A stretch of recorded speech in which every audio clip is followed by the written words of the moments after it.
I have to address this fan fiction going around about Trump playing chess, not checkers.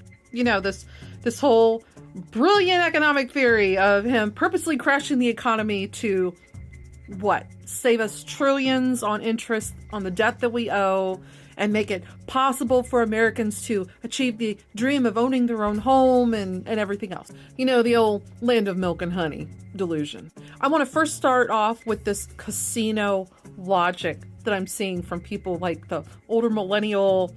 They're all going on and on and on about, oh, well, you know, we've lost worse than this before under Biden. Okay, guys, if you go into a casino with $20, all right, just follow me on what casino fallacy logic is, okay? You walk into the casino with $20.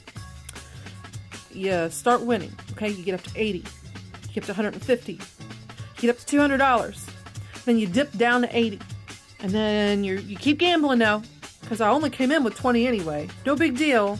I only came in with 20. That's where this fallacy already begins. And the next thing you know, you're up to $600. And then you dip down to $300. But no big deal, because it's not like that time I got down to $80. This is literally what people are using to rationalize the stock market right now. This line of thinking, this fallacious reasoning, this cognitive dissonance of uncomfortable truth about what's going on with the stock market and Trump's policies right now. Guys, at what point do you start protecting your gains? At what point do you say, oh, I'm losing too much? Why is it okay to consider that you have this wiggle room all the way down to the $80 of loss? That is not logical, guys. You talk about how we've made all of these gains with Trump stock market. Then why are you rationalizing away all of the losses by going, well, it's not as bad as when it was under Biden? Do you fucking hear yourself go and keep resetting the benchmark like that? At what point do you protect your gains? Not that these gains are even achieved under Trump, but whatever. That's like a whole nother video. But I know I'm not being fair. So let's wildly for a few seconds, we'll give credence to this idea that he's going to purposely crash the economy to save us trillions in interest. That crashing the economy, he can force the feds to cut rates.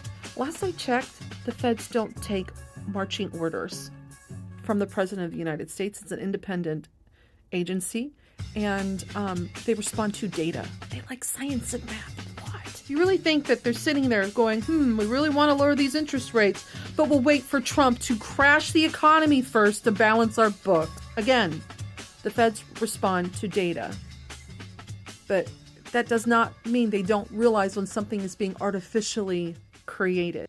You know, cognitive dissonance is a really hard fallacy to overcome because it involves an emotional and physiological response. I've discussed this on plenty of other videos. But when you're saying this man is playing chess instead of checkers, he's playing the long game, whatever excuse you want to use, that is what you're doing. You are trying to rationalize uncomfortable truths. In this case, really painful economic ones, which you definitely didn't vote for.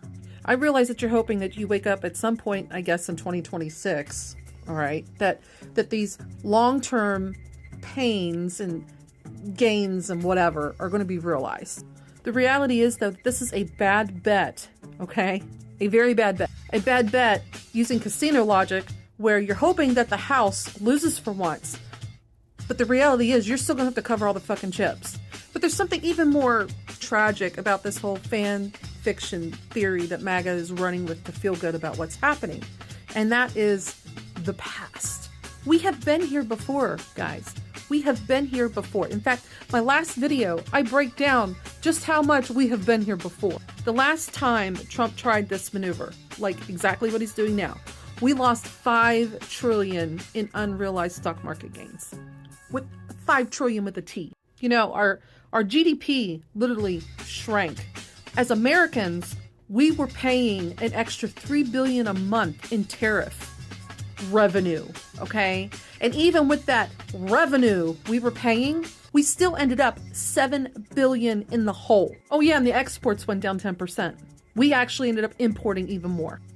Real strategic planning there. Real fucking strategic. But I know, promises made, promises kept. this hollow campaign promise that you guys are just adamant, hey, look, he's fulfilling, he's doing what he needs to do. The specifics of which he probably doesn't even completely fucking remember making to begin with. And I know all of the candidates, they lie at some level when they're out on the campaign trail. They overpromise. I get that.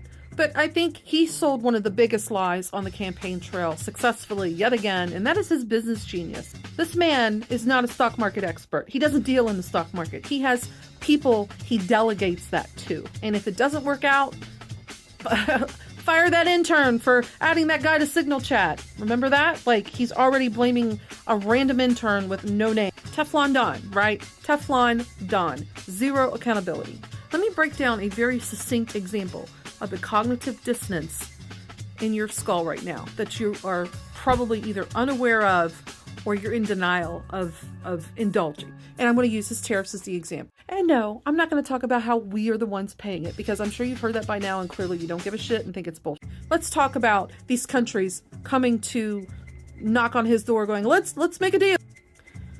So I think all of us agree that we would like to see more manufacturing in the United States. I don't know anybody on any side of the aisle that does not agree that we import too much. 100% agree. We have common ground here, okay? But here's the thing. The problem, though, with your MAGA fan fiction, this is a huge problem, and somehow you're connecting these dots. So let me draw a line from point A to point B, C, and to Z. If Trump is bragging about how other countries want to make better deals with us as far as eliminating the amount of tariffs that we are paying, okay, because that's what he's talking about. Remember, he's talking about how we are getting absolutely dicked over by how much we're paying in tariffs for what we import. If he's bragging about how these many different countries are knocking at his door saying, hey, we want to make a deal, 0 tariffs even, what does that mean? That means we're importing more. We are still going to be importing too much shit. He is not bringing manufacturing jobs here. He is just making it cheaper for us to import more. Take Vietnam, for example. Vietnam, okay? That big announcement he just made where they're like, hey, 0 tariffs for the U.S. And remember, we buy $136 billion from Vietnam, and they only buy from us about $13 billion. How is slashing our tariff amount to 0, like them charging us 0 tariffs, how is that slowing down our importing and bringing manufacturing to the United States? 0 tariffs means that we are keeping the manufacturing companies in Vietnam. I had a guy on a live the other day going on about how he didn't mind paying more for Nike shoes because he felt bad for the workers they're only making $1 for. 0 tariffs, and Trump agreeing to that just basically says, carry on with your slave labor. You do you, baby. You do you, Vietnam. You do you, Nike. This is not bringing jobs back to America at all. It will just increase short-term supply chain demand, which actually will inflate pricing. And likely will just encourage more of our businesses to go overseas because we got the tariffs to be lowered. So it's like the cheapest magic trick I've ever seen. You're literally just shuffling around the problems and then calling it fixed. This does not fix the fact that we import too much. This does not fix the fact that we are still enabling companies to abuse workers in other countries for next to nothing. But I mean, hey, if you're comfortable with importing your clothing from Vietnam and Sri Lanka and Mexico and think it's all good business because you're not paying extra taxes and they're cheap to afford and buy, you're also probably the same kind of person that uses casino logic and thinks, well, you know, we were up to 48,000 points on the Dow, and now we're down to whatever it was today, 30,000, I don't know. Hey, it's okay. At least we're not as low as we were under Biden, because fuck our gains. Gains don't matter as long as it's higher than what we had with Biden.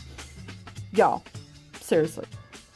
God kills Satan thrills, baby. Bye!